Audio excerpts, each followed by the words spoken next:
there's this kind of notion that the Jews were the ones who were slavishly keeping the law, right? And that the Christians were the ones who were completely abandoning the law of the Old Testament, the Tanakh, right? And so what's interesting is that when you kind of study the Mishnah and the New Testament side by side, you start seeing that it's a more interesting tale than that. Okay, so and look, that is the perspective presented by mainstream Christianity, that Paul came and did away with the law, or maybe Jesus did away with the law, depending on your particular theology, and the Jews were the ones who were legalistic, following everything in the law, and they were set free from that by Jesus or by Paul. That depending on your theology, right? That is mainstream Christianity, what they teach. Okay, so you're saying there's more nuance there. Yeah, because the truth is that when you study the Mishnah, you see, and the fancy word is antinomianism, anti-law. You see these cases where... Were the Mishnahs antinomian, anti-Torah? Yeah, and Judaism is going to struggle with that for many, many, many centuries. So give me an example of that in the Mishnah.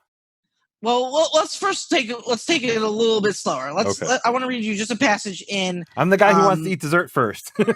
Right. So, for example, in Matthew 5:38, we have this idea: you have heard that it was said, an eye for an eye and a tooth for a tooth. But I say to you, do not resist an evildoer. But if anyone strikes you on the right cheek, turn the other also. Right? And so on and so forth. So it's the eye for an eye. We're not doing that from the Christian perspective, Old Testament, right? But from the Jewish perspective, it's really interesting because this was one of the major cases. It's in the Mishnah of Bava Kama in chapter 8, where it basically interprets an eye for an eye. No, it's not an eye for an eye. It's money for an eye. It's not tooth for a tooth. It's money for a tooth. It's not bone for a bone. It's money for a bone. And so what the rabbis are doing is they're actually saying that, hey, it's eye for an eye also, from our perspective, needs to be interpreted differently than one would at first see it. Mm-hmm. So why do you call that antinomian? I wouldn't call that antinomian. Meaning, in other words, you could take it literally, or you could take it metaphorically as referring to some kind of equal compensation, which is how the rabbis take it. Right, because I don't consider that antinomian. Antinomian is saying that the Torah is completely done away with, I think. Or I don't know. Okay. That's how I take it anyway. But okay, let's forget the term. Let's scrap the term, right? Yeah. But the idea we're arguing is semantics. Okay. Right. The idea is that the rabbinic Jewish approach to ayin tachat eye and eye for an eye, shein tachat shein, is that, hey, it's not just it's not literal. It's almost the exact opposite of the literal. By saying eye for an eye, it's being very clear. It's eye for an eye, and in rabbinic Judaism, no, it's something else. So let's start with this. So there were definitely people in the Second Temple times. Probably there's a group called the Bethesians, the Baitusim, who in one passage, and I think it's in Megillat Ta'anit, it says that they took the Bible kikotva, according to the way it was written. So they interpreted this literally. So Jesus of Nazareth, Yeshua, is saying, you have heard it said that this is to be taken literal. I interpret it this other way. And you're saying the Mishnah has almost the same sermon, except it's a different conclusion, rather than saying it's monetary compensation. He says, you know what, don't even demand compensation at all. And by the way, that phrase, turn the other cheek, a friend of mine, Eitan Birnbaum in Israel, gave this to me. He pointed this out to me. Lamentations 3:30. He giveth his cheek to him that smiteth him. He is filled with reproach. This is talking about how Jerusalem is completely destroyed and humiliated by the enemy invader, the Babylonians. And the phrase there, he gives his cheek to those that smite him. So that was actually a phrase that existed in ancient Israel that Jesus is using in his sermon. And he's saying, you heard eye for an eye means punch out somebody's eye, or maybe even it means force him to pay you. And I say, do what it says in Lamentations, turn the cheek to him. Right. Okay. Right. Yeah. And for generations, the rabbinic texts are going to struggle with, well, what's going on here? This is impossible. The Torah, it says this, and you're telling me the exact opposite. And so there's a great rabbi, Shimon Bar Yochai, who he had a really great explanation for this. He said that it also says elsewhere in the Bible, Torah achat, one law. Yeah. And it wouldn't be fair because let's say there was a person who was blind and then he took out someone's eye. Mm-hmm. So the blind person, are you going to take out his eye? It's not fair. He's already lost his eye. So therefore, it has to be talking about money. But this concept is that it needs to be equal for everyone. Is that the Torah needs to apply to everyone is a really radical idea. Well, and what Rabbi Shimon Bar Yochai means there is for a two-eyed person, if you pop out his eye, he loses 50% of his sight. For a one-eyed person, if you pop out his eye, he loses 100% of his sight.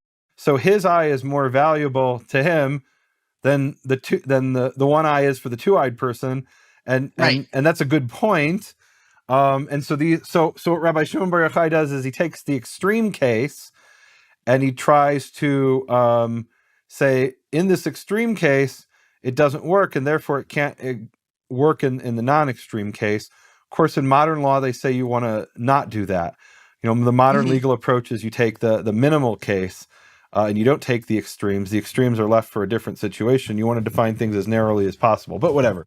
Right. So, but the point is that there's a literal interpretation, and the rabbis don't always follow the literal interpretation. They offer an alternative. Yeah. And you're saying in the New Testament they're doing a similar thing, right? Just with a different conclusion. It kind of like once you kind of look at both, you're like, well, is it really as the Pharisee, the Prushim, the rabbis are completely following the literal, and when Jesus, like for example, says that he's the Lord of the Sabbath, and does that mean that he's completely doing away with the Sabbath or not? But so do you think he did away with the Sabbath? Well, it seemed there was just a different interpretation, but it's a very interesting, strongly worded interpretation in that passage. So just to end up with another case, which is really interesting, of rabbis kind of going a different path than the law. And what I mean is the Mishnah is a very large corpus of work. It's all about the law, but every once in a while you get these tidbits where it goes against, is that Hillel the elder instituted something called a prosbul. So you're not allowed to, on every seventh year, the loans are supposed to be undone. All loans are supposed to be undone for the Shemitah year. But that the problem was that people weren't lending each other money. And so Hillel found a way that your loan is not a private loan, it's really a public loan. He found a loophole and basically undid this really powerful biblical law, which said that you can't loan past the Shemitah. People started loaning past the Shemitah. That's essentially what he did. And it's in his own traditional interpretation of how he did it, he was able to do such a thing. But this is very similar to some of the things we were seeing in the New Testament. So it wasn't just, in a vacuum, the Christians were doing this or the Jews were doing this. In this context, people were struggling with biblical texts and coming up with very new ways to interpret them. Well, I think this is a really important point because if you were a biblical, if you were a Bethesian, let's start with that, you would look at what Hillel did as he did away with the law of Shemitah. He abolished the law of Shemitah, but from his perspective, he didn't abolish the law of Shemitah. He interpreted it in a way where he created a loophole that allowed him to circumvent what he, viewed as the inconvenient parts.